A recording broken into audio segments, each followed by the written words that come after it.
everyone. Thank you so much for joining us today. Bienvenidos a todos. Estamos emocionados de verlos a todos virtualmente. My name is Lear. I'm a teen librarian at the Los Angeles Central Library, and with me today is... Hi, hola. My name is Laura. I am a children's librarian also at Central Library in Los Angeles. And we are here today because of a bilingual book club that Laura and myself have started. It came about through an LAPL Ideas grant. We've created a bilingual book club in a box that librarians at Central Libraries and our branches are able to use for programming. With each book, we have an introduction to the author, book activity ideas, discussion questions, read-alike lists, and more. We'd like to thank the Library Foundation and the Ideas Grant team for being able to invite our guests and hold this program. Our two guests today are two of the authors of the books that are in our program boxes. Laura. Oh, I'm sorry. Guidelines. Guidelines. Online guidelines, of course. Hello, virtual people. So we follow all our library rules of conduct while participating. Please treat all staff, guests, and online program participants with respect. Participants who behave disrespectfully will be removed from the program. Please use the chat fields to ask questions. We will get to them interspersed with ours. Do not post or share offensive or derogatory material. You will be removed. Thank you. Now, Laura. All right. I'm going to briefly introduce our guests, and then we'll bring them on and ask them some questions, and hopefully they'll tell us lots more exciting stuff about themselves. But just to give you a preview, Angela Cervantes is an award-winning writer of novels for middle grade and younger readers. Her books include Leti Out Loud, which won a Pura Belpré honor in 2020. And the book that we read for our book club was Me, Frida, and the Secret of the Peacock Ring, which was a finalist on the Texas Bluebonnet list.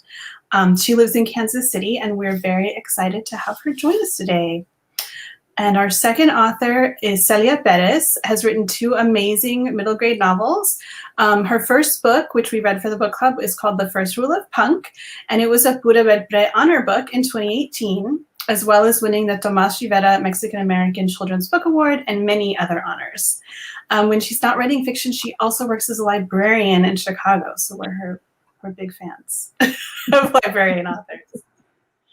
So please welcome our authors today. Hi, hello. Wonderful. And we'll get started with our questions. Laura, do you want to take it away? All right. So first, we talked a little bit about our bilingual book club for middle grade readers. And in planning what books we wanted to read and include in that program, we definitely wanted to include books by Latinx authors who have had a bilingual or bicultural experience growing up in the US that kids here in LA especially could relate to. So we wondered, how does your own heritage influence your writing? Sure, good question. I don't know what order you want us to start, but go ahead. So first of all, I just want to say hola and buenas tardes to everyone out there. Thanks for inviting me. How does my heritage impact or influence my writing? Was that the question? Mm-hmm. Yeah. So to me, my heritage is Mexican American. Okay, my abuelos were immigrants from Mexico, from a place called Jalisco, a little pueblo called Lagos de Moreno. On the other side of me, I am a mixed child. That's what they call me. Mexican American on one side and like Italian, Dutch on the other side. Sometimes my mom throws in Irish in there every once in a while. I wonder if she feels like it.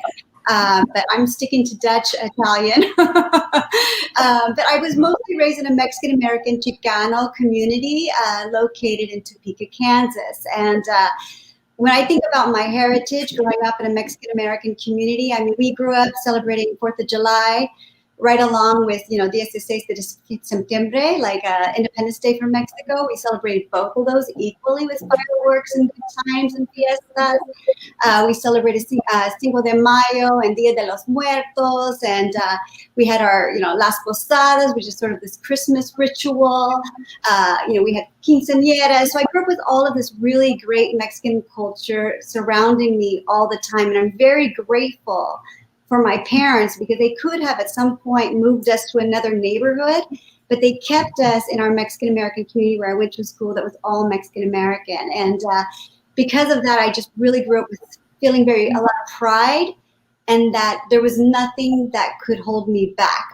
There were people in my neighborhood who were engineers, teachers, lots of artists, vets, soldiers, and they were all representative of my family and my community. So I always just knew they were such amazing people, and I didn't see them in the books that I was reading as a child. And I always felt a little resentful, a lot resentful, that my community wasn't in those books and that my amigas weren't in the books. Like, I had the best friends when I was a kid, and there were a bunch of us girls that loved to be rebellious and have fun and do lots of crazy things. And I was just like, where are these girls in the books? And so it really, very early on, made me say, like, if I'm going to want to see us in books, maybe I could write these books maybe someday.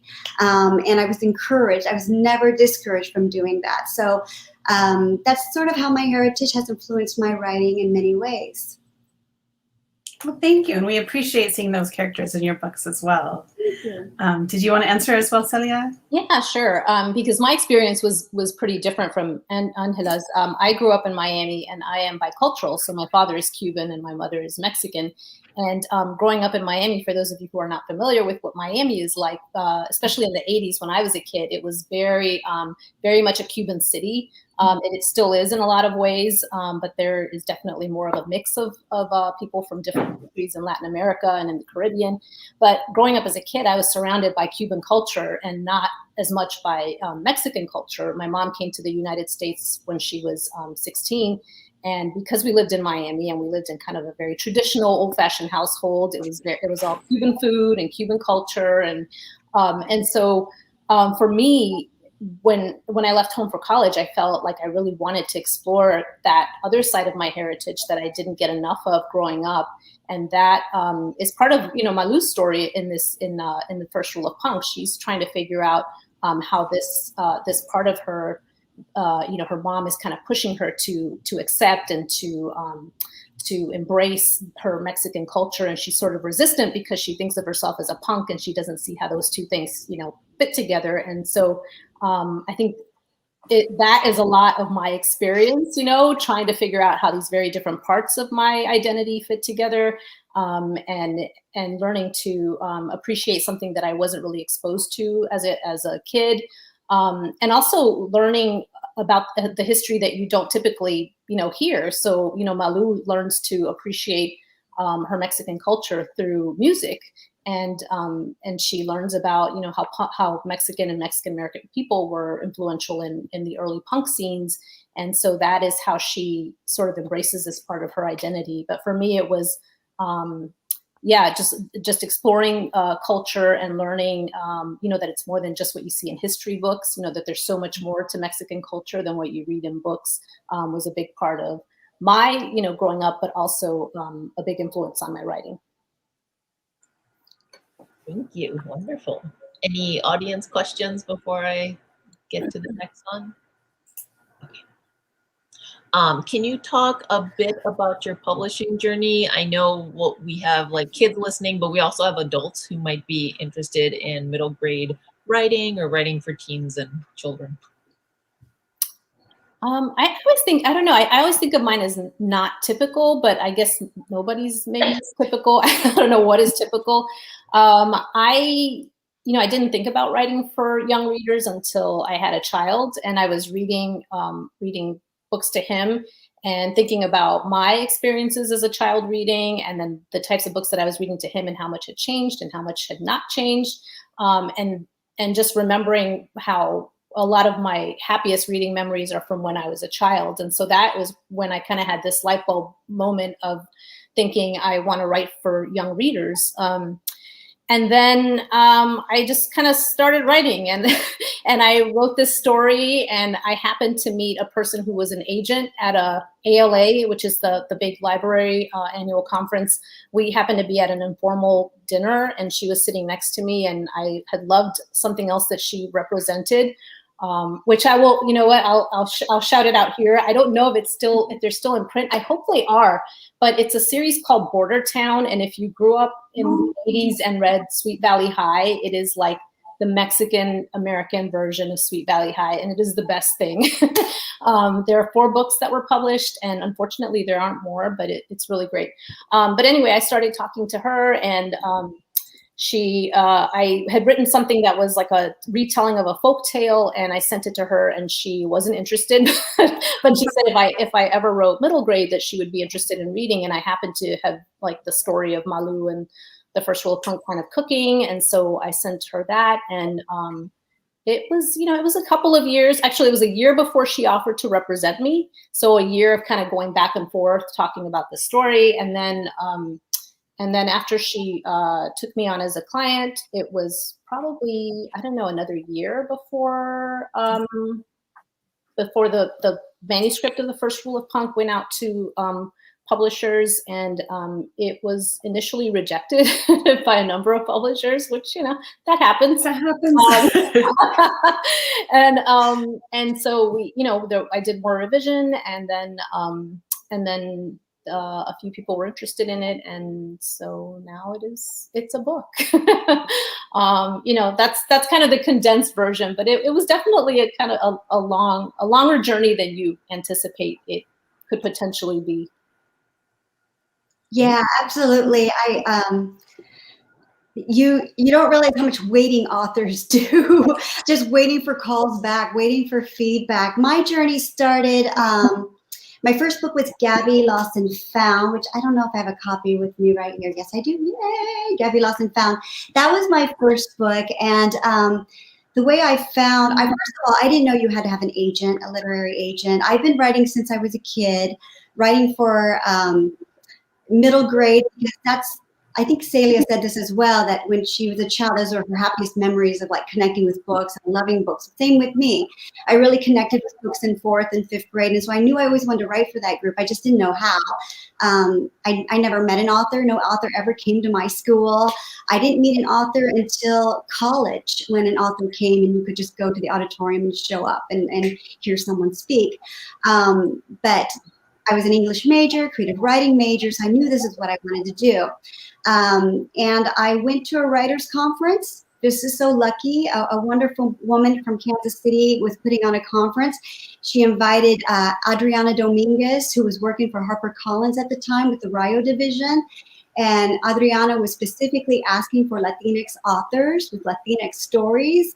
And I didn't have anything, but I said, I'm going to show up so that if I learn, then I could tell my other writer friends about it, and maybe they have something. And it just so happened I received an award for a short story I'd written for a local paper or a local magazine. And I had to leave that session. And she said, why are you leaving? I said, well, I have to go get my award. And she said, for what? And I said, a short story. And she said, let me see the short story. So I had the short story with me because I was going to read it that day. I had to read it. And I just gave it to her. And then I never heard from her. And then maybe like 3 months later, out of the blue, she writes me an email and says, Angela, I read your short story about, it was called what was it called? 10 Hail Marys. It was about us girls wanting to be altar girls, and we weren't allowed to be altar girls at our Catholic school. So we were doing all these really punkish, horrible things to the church at the time. But just teaching a lesson how valuable women's contributions were. Okay, so just let us be honest. But anyway, that's another story. So she wrote me out of the blue and said, Angela, I think you have a great middle grade voice. And I was like, middle grade, is that like Charlotte's Web, Chronicles of Narnia? And I looked it up and Googled what is MG novels, and it was that. So I was like, that's me. That's what I think I should be writing too. And she said, you can write me a manuscript. I'd be interested in seeing it. From then on, I just devoted every hour where I wasn't working my full-time job to writing Gabby Lost and Found. And like Celia mentioned, it was a lot of back and forth, In between that, I met another agent, and she was interested in it and asked for a full manuscript that I did not have ready to go. And it just went back and forth for a whole year, me writing this. And then finally, Adriana offered me exclusive, to be my agent exclusively. And then the whole submission process starts. More revisions. And then lots of rejections, yes. And then finally some takers. And then my first book was published, Gabby Lost and Found. So I think that was about 2013, 2012, I want to say. Wow. Yeah, I think when we're reading a book, we don't always think about how long that process is of getting it into our hands. Right. You mentioned, or Angela, school visits, like author visits to schools in your answer. So I was curious about that, is if you've done school visits now that you're an author to talk to students about your books, and if you have any like favorite or least favorite experiences that you can share with us. And especially this year with everything being virtual, is there anything that you like about doing virtual visits or that you like better about in person? Well, yeah, I've had so many great experiences. I love school visits. I never thought I would say that. I was horrified and scared the first times I went to school visits, and I don't even know how people find you, and they would ask you, how much do you charge? How do you put a price on that? Like, I didn't even know what to charge. I was running around trying to ask other authors, what do you charge? And everyone's so secretive about it. And I wish people would just tell us, you know.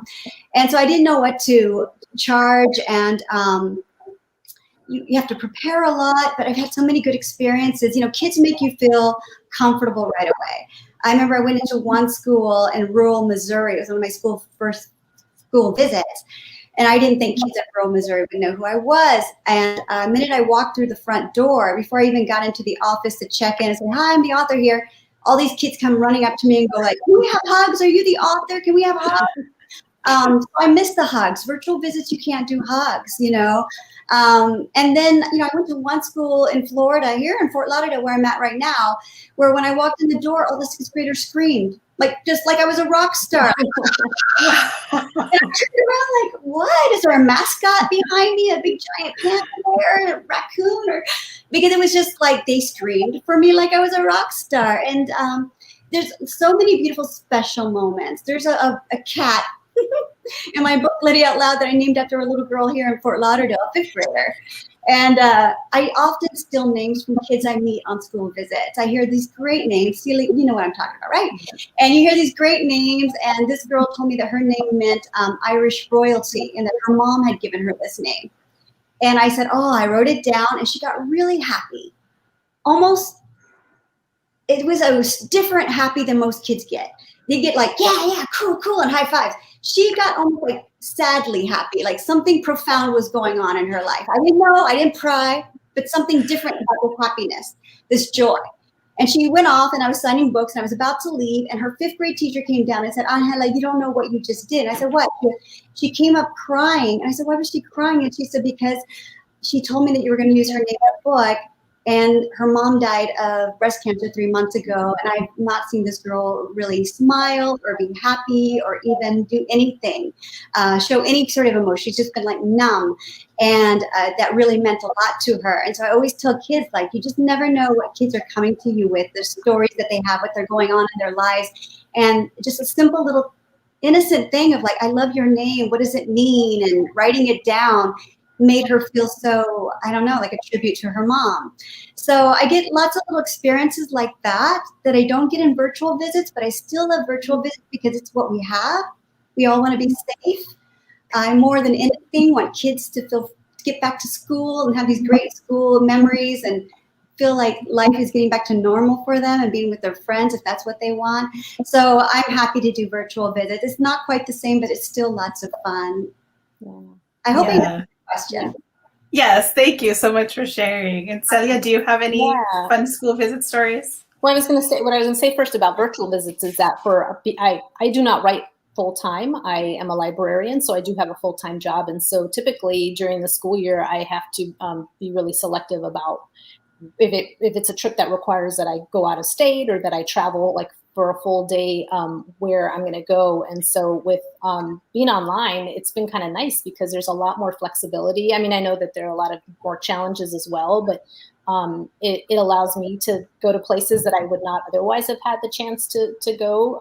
And so So like the past year, I've probably done more school visits than I typically do in a school year. But yeah, like Angela said, I love when it gets time to do Q&A with kids. It's the best. It's like my favorite thing of anything I do, besides writing, because they just always have like the best questions, and they're so curious and they're so funny, and it's like, it's just really, you get to, writing, obviously, it can be really solitary, and you get to see what happens when your book is out in the world, like when kids are reading it and how they connect with the stories, and just connecting through literature. I had one of my favorite experiences was when I think I was in Georgia, and I was doing my book presentation, and I was talking about the books that I had grown up reading and some of my favorites. And one of my favorites as a kid, and still a favorite now, is The Outsiders by S.E. Hinton. And so I mentioned that, and the kids were like, yeah, I could see heads nodding. And like, and I said, the only one of the 2 poems that I memorized that I can recite is the Robert Frost book in that book. The Robert Frost poem in that book, and so one of the kids said, recite it, raised his hand and said, recite it. I was like, oh, great. Prove it. Okay, so now I had to do it. And so I started reciting the poem, and this entire auditorium of 7th graders who had just read The Outsiders started reciting the poem with me. And it was just the best thing. It's just like such a sweet, moment where we can all like connect as readers, connect as, fans of books, and connect as fans of poetry. And so that's one of my favorite experiences from doing a school visit. That's awesome. That's wonderful. Thank you. Talking about virtual, do you hear from your readers much? Do you get emails? Do you talk to them through social media, or is it more during school visits face to face? Yeah, I think a lot of it is face to face, but I do get letters. I always encourage, when I do school visits, I encourage kids to write to me, partly because I love mail, and I think that's just something that you just don't, kids don't do, and even adults really don't do that much anymore. It's like sit down and write a letter and mail it to somebody, and have like that joy of finding a personal letter in your mailbox. So I do get mail from kids. I actually have like a couple of things that I got recently. So somebody sent me a zine that she made, which is pretty cool. Yeah. Cool. She wrote me the sweetest letter, and she sent me a zine. And then this other person sent me handmade or homemade pins. So she made these little, I don't know if you can see these. There's a little anarchy one. There you go. What else do we have here? Oh, this is a cool one. The calavera. She did a little calavera pin. I don't know if you can see that. But I get really sweet letters every once in a while. And I always, when I do zine workshops, I offer to trade zines with kids if they make a zine. So that's something that I love to, like, have the surprise of a zine in my P.O. box. And then, so sometimes kids will send messages through my website, and I'll respond. I always make sure to respond, because it has to be like, it's a horrible feeling to write to someone and then just not have anything, come back to you. So. And I would think that's such a plus for writing for kids versus adults. Like, you wouldn't necessarily want an adult to email you a zine. That's wonderful. So yeah, I do get letters too, and everyone can write me through my website and reach me that way. But I do get some mail that I do love. Sometimes teachers will just put them all in a big envelope and send them to me in one big pack. My mom was a 5th grade teacher for many, many years. She's a retired school teacher now, and she used to always tell me, like, you have to respond to every fan mail, because she said her kids would always write their favorite authors and they would never get any responses. And so that always, like, is on my head, like, oh, I don't want to be that person, because my mom would always tell these really sad stories about her kids who put their heart into these letters and made gifts, and then they got no response at all. And I try to catch every single one and spend time to write them back, and then usually send like some bookmarks and fun little stuff in there. Ever since I wrote Me, Frida, and the Secret of the Peacock Ring, I get a lot of Frida stuff now. I'm not saying that because I want anyone to send me Frida stuff, but I do love Frida. But I have so much Frida stuff. It's amazing. I've got Frida what do you call it? Coasters or I don't know what you call it. The things you wrap around cups to keep your drinks nice and warm or cold, whatever. I've got buttons and pins. I've got big dolls made of styrofoam. I've got mittens. I've got earrings, and I really love it because I just think they see it and they go, oh, she would love this, and it's so thoughtful. It's so thoughtful. It really is that someone chose that out and said this author would love that, and it's the way of showing their appreciation. So I think it's really sweet, and I cherish all those things. I have them in my office, and if I ever get down on my writing or my doubt, starts kicking in, you go, what am I doing? I don't know what I'm doing. I just look at these sweet little gifts and sweet little notes, and I'm cheered right back up. It's awesome. So it is so sweet. Thank you. You touched on this already a little bit when you were talking about, Googling what a middle grade novel was.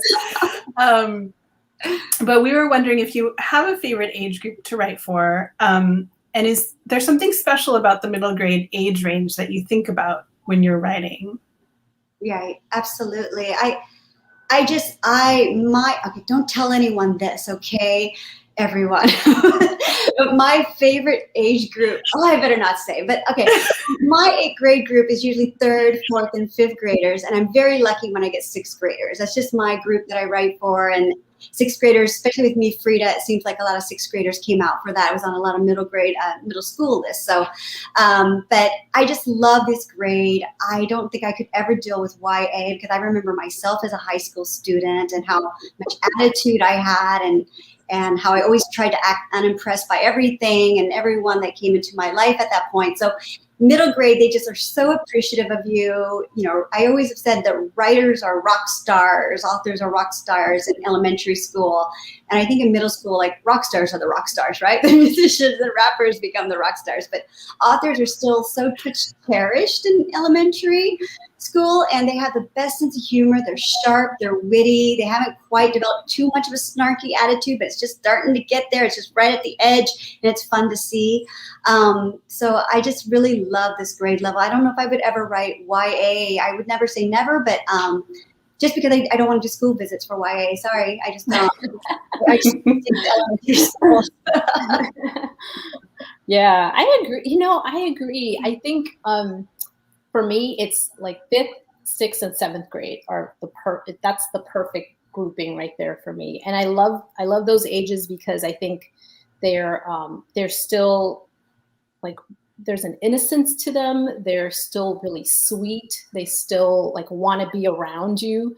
But there's also, they're also at those ages where they're starting to, to kind of see like the world for what it really is, and to realize that there are these things that exist that, that maybe when they're younger, they just are kind of not aware of. And, but they're still hopeful and they're still like passionate, and they want to make, they feel like they can, make changes in the world. And I love that combination. I think it's just the perfect combination of qualities and characteristics that these ages have. And that's why I love middle grade. I do get asked like, would you want to write picture books or YA? Maybe someday, but I feel really comfortable with middle grade. I love it.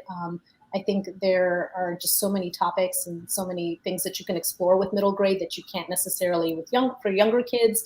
And that maybe like once they're in the YA range, that ship has kind of sailed.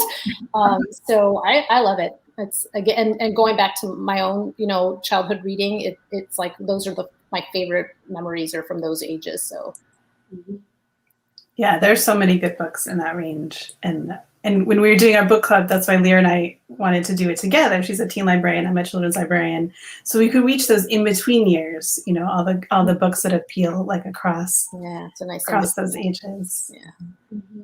And I'm a big fan of middle grade books. I love my YA, but big. This comes up a lot for YA authors, but I was curious to see if you had any experience. Have you encountered any resistance to your books? Like maybe you book a school visit and then the school rescinds it or anything like that? Not. And I don't know. I think sometimes I'm surprised that I have not, just because I tend to write kids who are doing things that adults don't want them doing, and so I guess I'm always kind of waiting for like some adult to say, "Wait a minute, that's that's not cool. What is she encouraging, or what is he encouraging?" But I think I haven't. I've been pretty lucky that I don't know about you, Angela. Yeah, I've been pretty lucky too, except, I mean, no visits have ever been canceled, but my first book, Gabby Lost and Found, is very clearly about a young girl whose mom is deported. She goes to school, her mom's work gets raided, dry cleaning factory, which has happened in Kansas many times, and she's all of a sudden arrested, detained, and then deported. And they would invite me, they know what the book is about, but then when I get there, real quickly before I'm going on to present, they would say, "Oh, we don't talk about immigration here." Oh, or Wow. if you didn't mention deportation. And I would be like, okay, my presentation doesn't really go into that. It's more about my journey as an author. I said, but in the Q&A session, if the kids ask me, I'm going to answer it. And they were like, okay, well, that's fair with us. That's fair with us. And I would be like, all right. And I always do. And you know what? The kids would always ask, they would always ask something like, well, Gabby and immigration, or, why does her mom get deported? I don't understand. And, this generation, another reason why I love these middle grade kids, and I think Celia alluded to it a little bit, is that they're just more community connected, or there's a sense of activism in this young generation that's coming up. I definitely get a sense of that. And so they always seem to want to understand what the issue is and try to figure out how we can solve it. And why didn't I solve it in the book? A lot of them would say, why didn't you have her mom come back?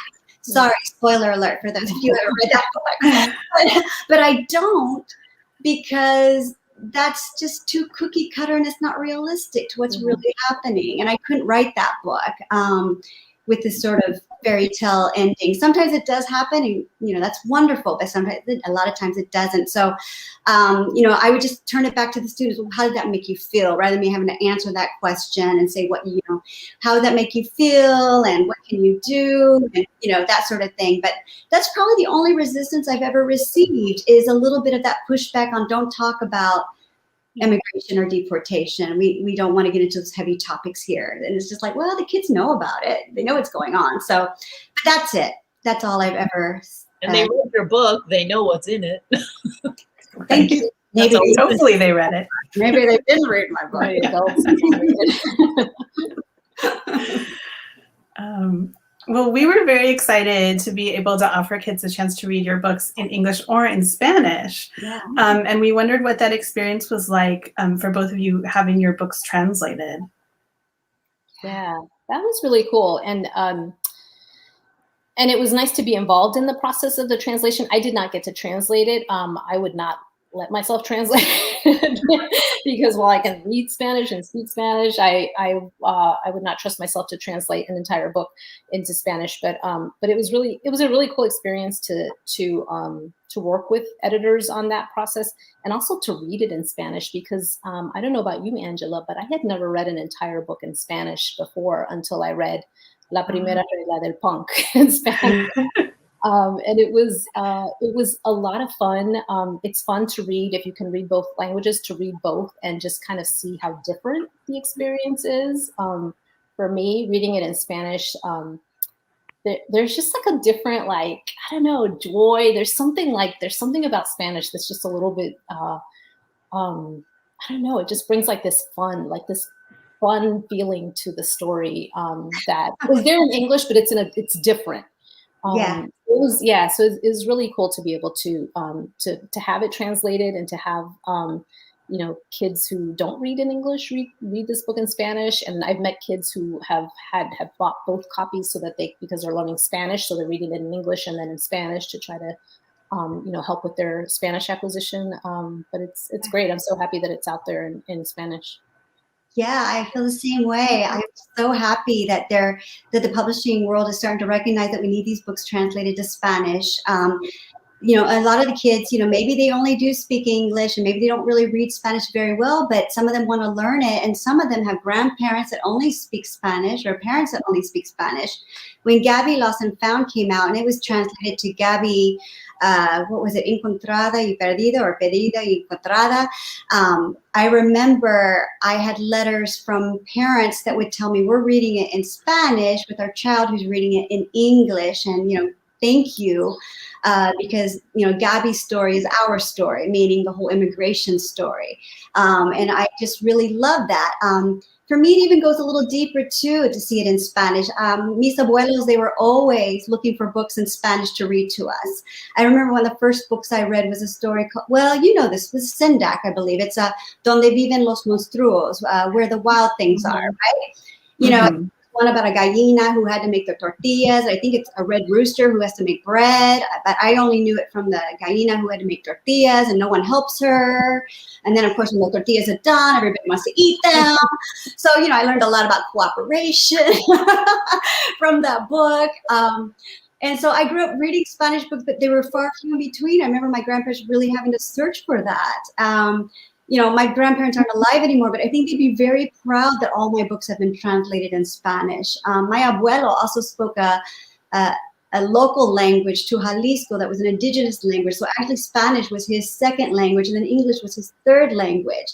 I never understood when he spoke his local language, but he had to learn Spanish too the hard way. And so as sort of a migrant working on the railroad and just, having to learn Spanish that way through the other workers to get to communicate with them. And then later on to talk to his college kids in English and know what was going on in their lives and hit their grandchildren. So I always look at it like, I love that it's been translated to Spanish. I think my abuelos would be so happy to know that. But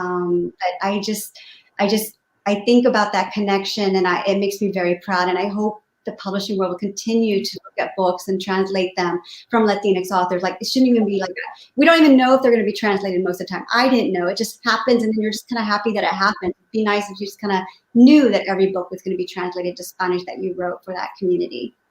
Angela, can I jump in and ask a question? Do you know how many of your books have been translated into All Spanish? my books have been. Okay. Yeah, so for all of them. And I hope that stays that way. I really do. And I've been part of the translation process a little bit like you mentioned, Celia, where I definitely don't translate. I always sprinkle Espanol into my books, but that's about it. And then when the translation comes in, I usually have the chance to look through it, just make sure everything kind of, sounds right to me. And Mi Frida is clearly Mexico, right? So we asked for a Mexican translator. But I think Gabby and Ali and Let the Out Loud were all translated by someone of Cuban influence and heritage. So it's a little bit different. And I don't think a lot of times authors get to choose that. But in my case with Mi Frida, my agent and I really said we want this, translated by a Mexican American or a Mexican translator to give it that true, authentic voice of Mexico City and Frida Kahlo, right? Mm-hmm. That's so interesting.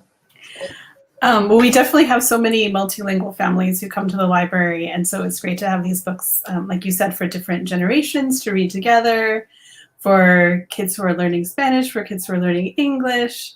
I enjoyed reading them in Spanish because I felt like I saw different parts of the story. It forced me to slow down a little bit and focus. Ditto. I read Spanish much slower, so I was able to just sit and enjoy instead of trying to zoom through a book, which is what I do.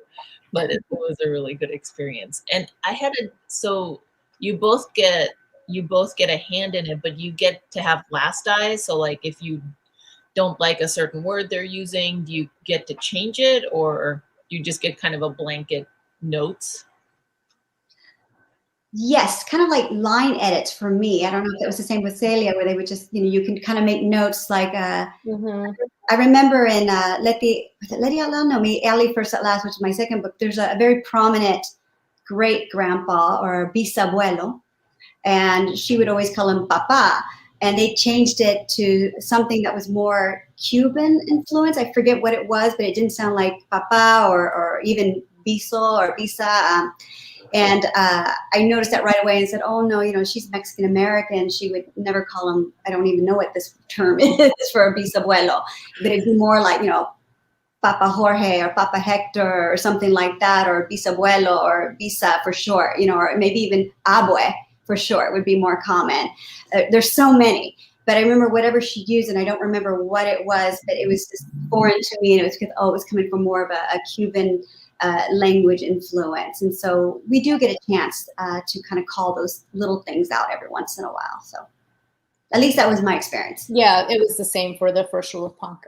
Yeah, just basically like reading through and making sure that, because there's some terms that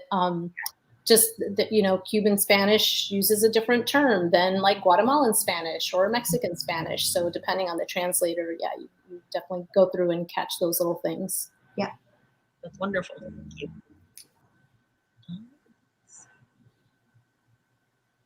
That threw me off my head. Okay, so I got so excited. When you were both growing up, did you have particular people or authors that you looked up as role models?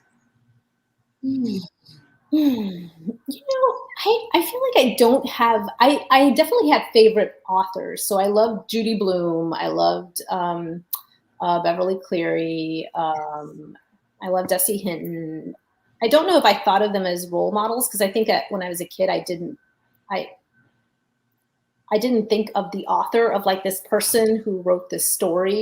Usually you didn't have like author photos at the back of the book. And like Angela mentioned earlier, there weren't author visits. Authors weren't coming to my school. Mm-hmm. Maybe there were, they just weren't coming to my school. But so I think like the idea of like, there's this person who has written this story, just wasn't one that was like really prominent in my mind. So I don't know if I had any that were role models. I had favorites as far as reading goes, but yeah, role model wise, I don't think so. Yeah, authors as role model, not necessarily. The characters more, Ramona was definitely my role model, Ramona Quimby. I loved her. And I believed her and I would have been best friends in the literary world if we'd met. But I try to think role model wise, my family, the women in my family were my role models. They were amazing women that were very strong. And then, Charlie's Angels were sort of my role model. There was one that had really dark hair. I forget what her name was. And I just thought, oh, she must be Mexican American like me because she had dark eyes, dark hair. And I thought, oh, she must be Latina. Sabrina. I did the same thing. Anytime I saw someone with dark hair, I was like, they must be Mexican. I think part of it is just we're so hungry to see ourselves. At least they're not blonde, right? And she was smart and savvy, and I thought she's like Mexican American. Sabrina, that's definitely Sabrina. Sabrina Duncan, thank you very much. And I was really disappointed. I was like, Duncan, trying to pronounce her name Spanish, like Sabrina. I was like, she is Latina, clearly. So I adopted her as part of my community. And those were the people I looked up to. In high school, then really authors really struck me. I really loved like Maya Angelou, Toni Morrison, and, of course, Sandra Cisneros. And that's when I realized like, oh, I could be a writer someday. Then it really hit me like, oh, they could write their stories about their community. Maybe I could write my stories, and it's on bookshelves. So someone must want to read it. So maybe there's a possibility that someone would want to read my story someday too. Thank you. That's great. Both of your books that we read, the First Rule of Punk and Me, Frida, and oh no, I always forget the whole title. Me, Frida, and the Secret. Mr. Secret.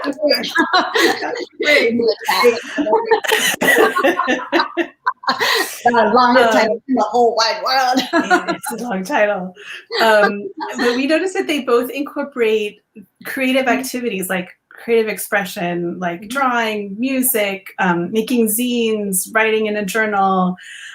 So we wondered if you have any of those hobbies or what you like to do when you're not writing fiction. I do. Well, I've been making zines for a long time. I was making them, long before I thought about writing a book. It was the way in which I, wrote and got my writing out. So those are, and actually for the First Rule of Punk, I made the zines that are in the book, which I have here with me, and I can show you a few of those. But I have a really big collection of zines. got into them when I got into punk music. They just kind of sort of came out of that same subculture, and I love them because it felt like this way to express myself without without having to wait for someone to give me permission or to give me edits or to give me line notes or whatever you typically would have to go through if you were published like for a newspaper or a magazine or a book. So for me, they've just been a way in which I, have expressed myself for a long time. And then when I was creating this character of Malu, I thought, she's a punk, so she's got to make zines. And the zines in the book are kind of a way to get into her head because they typically go into a little bit more detail, something that is mentioned in the story, but that I don't go into, a lot of detail within the text of the story itself. But yeah, and these got translated as well. So I had to translate these. So there's the first zine in the book. And Angela, you can, if you want to. So these are all handmade. They're all handmade zines. And when I do zine workshops, I always mention to the kids who are in the audience, the great thing about zines is you do not need any fancy software. You don't need a computer. You don't need any expensive materials. If you have a sheet of paper, you have something to write with or draw with, you're good to go. And then everything else is just extra. And all of the zines for the book I made with things that I just have around the house. Like if you look in your recycling bin, you're gonna find all kinds of zine materials in there. So they're all either hand drawn, handwritten, or things that were, collected from wherever I could find them. I have a big fat envelope like this one full of scraps of paper that I use for zines. So there's that one.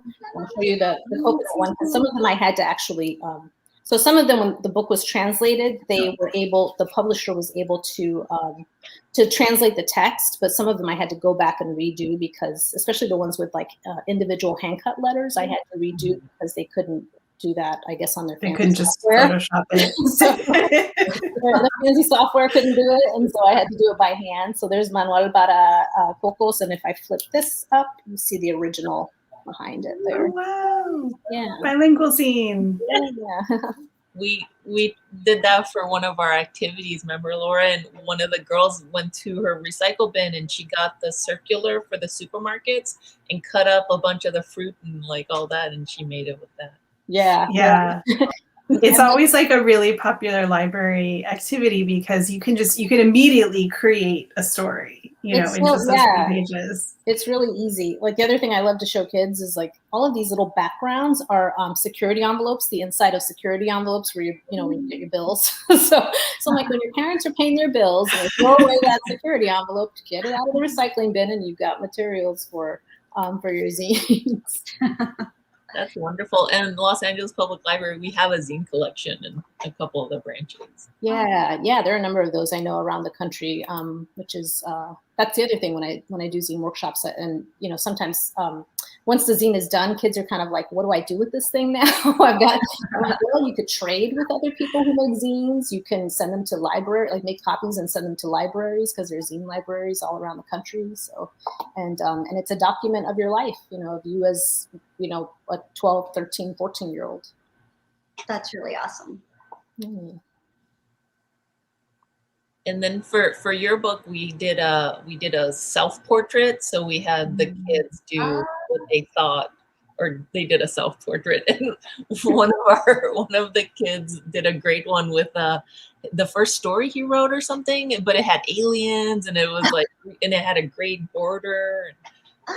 That's awesome. Yeah, I wish I was back home in Kansas City. I would show you a self-portrait that someone did for me at one of the schools. I have it framed on my wall, and she put all my favorite things with like little symbols around it. And there was one that looked like a little snake or something. I was like, what is a snake? It was a pretzel because I love pretzel. And I remember I was like, but I don't understand the snake. And she was like, that's not a snake, it's a pretzel. oh yeah, because I love to eat pretzels. You saw that on my website, of course, yeah. But I felt so bad because I didn't know what it was. It was really awesome. Like it has me, and I have all this flowing hair, and there's like my KU alumni, and little dogs over here, and a snake. Pretzel. So it's really cool. I love those self-portraits, and a lot of students have been doing like big peacock sort of fancy things and their own bookmarks to it. I've seen so many beautiful artistic projects come out of the book, and it's so much fun. That's awesome. Yeah. What was an early experience where you learned that language had power?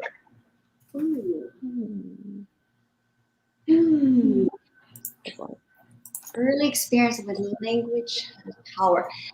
For me, it was always, what first came to mind when I heard that question was I just think about all the times I've been a translator for my family that didn't speak English that well, whether it was my abuelos or a kid at school, an ESL student or ELL student, and just being a buddy for them and being able to speak up for them and know that language was power, that they felt helpless many times because they couldn't express themselves. That's kind of what my book, Letty Out Loud, is all about. A student who's an ELL learner learning English and doesn't feel like she always gets a chance to express herself or her personality because it just sometimes doesn't translate quite right. It doesn't come across, but eventually, she wins the day. I think in that way, language was always power.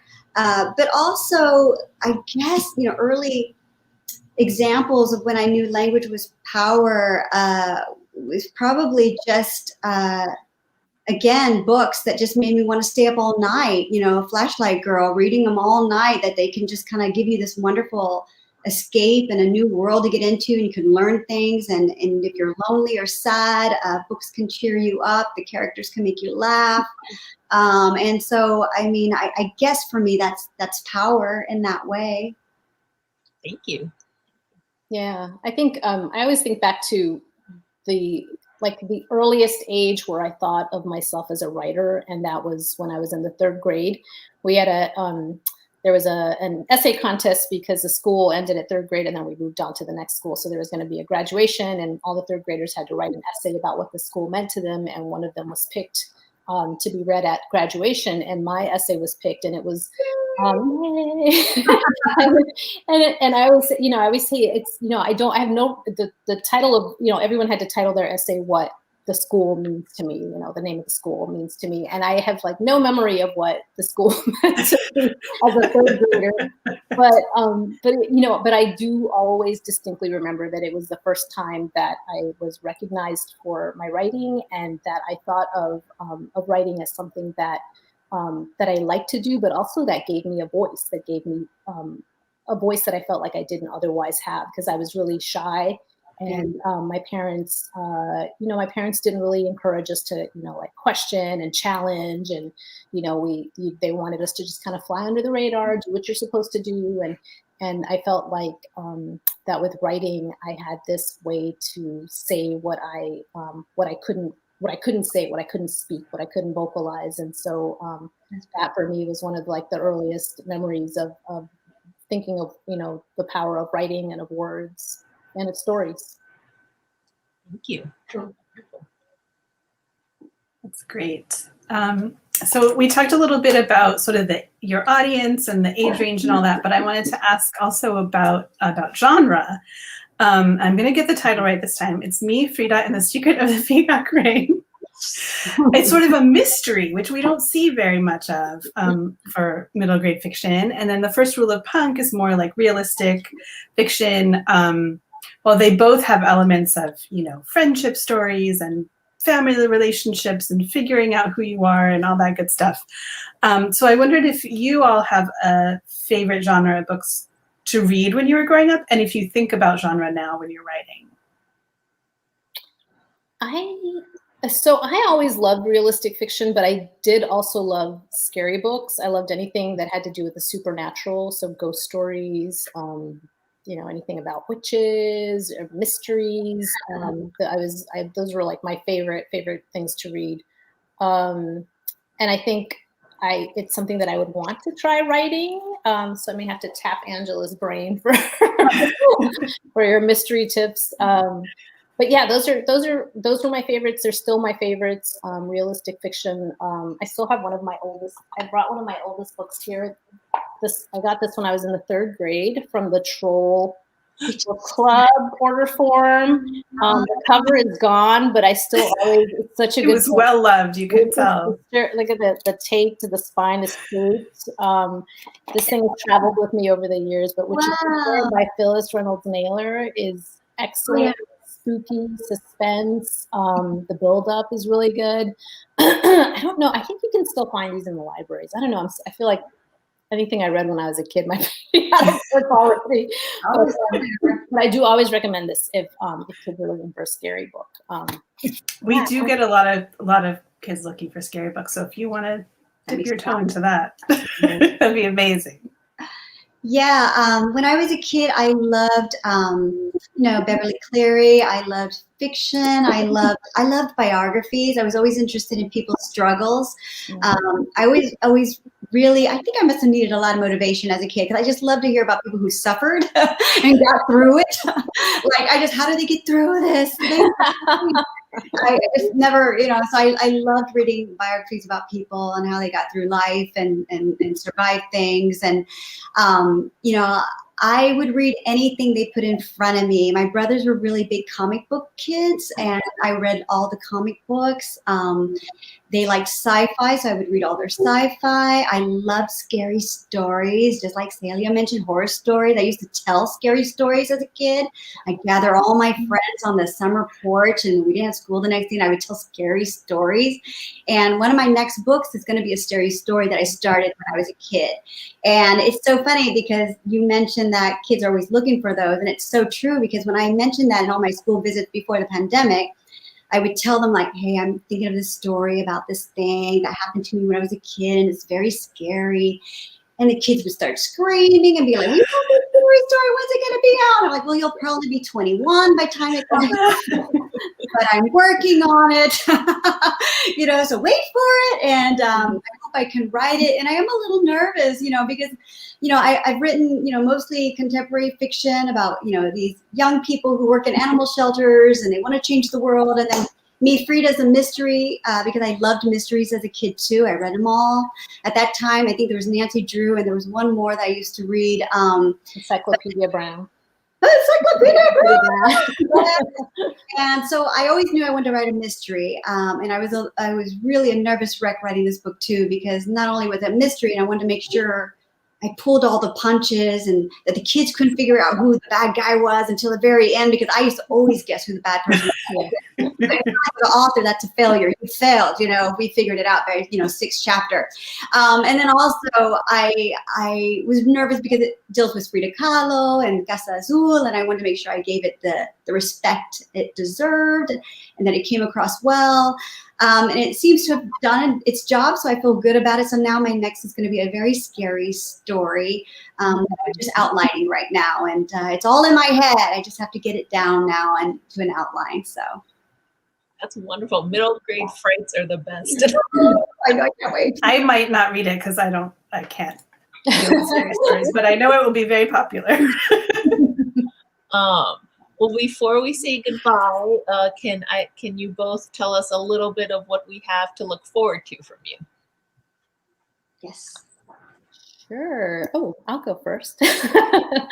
So I do have another book that came out a couple of years ago. It's over, wait a minute, this side. It's on this side, called Strange Birds. And let me grab it. I can't grab it because everything's going to fall behind me. But it's Strange Birds. And it is a book about 4 kids who are strangers to each other at the start of the summer, and they are brought together by a mysterious invitation, and they have to learn how to get past their differences in order to challenge this local tradition that they feel is outdated. And there's a little bit of mystery in there. There's some history, it's an adventure story, it's a friendship story, it's got all kinds of good stuff. And it takes place during the summer in Florida where I grew up. So it's a good summer read. And then I have another book that I'm working on now called Tumble that will be out next year, hopefully, knock on wood. And that one, I always hesitate to talk too much about anything that I'm like really kind of in the middle of, but it's a story about family and lucha libre, professional wrestling. So I love it. Sure, yeah. I cannot wait. And I just want to make a shout out. I love birds. Oh my God, it just fell. I told you it was going to happen. I love Strange Birds. And of course, I love First Rule of Punk. Great books. I highly recommend them. Projects I'm working on. So I am so excited because in August, there is going to be an anthology written by multiple authors called Living Beyond Borders. The editors are Mighty Margie Longoria. That comes out, I believe, August 17th, maybe. 17th. Look for it. It's YA, and I actually have a YA short story in there about me and a friend in high school and some trouble she got into, but I wrote about her. And and then I've got a couple of projects, middle grade projects coming back, you know, The Place I Love, middle grade, and those will come out in the fall as well. And then I'm working on my little scary story, and I'm outlining that right now as we speak. So wish me luck. We look forward to reading everything you guys send to us. Thank you. And thank you both so very much for being with us today. Thanks for having us. Thanks for having us. Yeah, thank you, everyone. All right.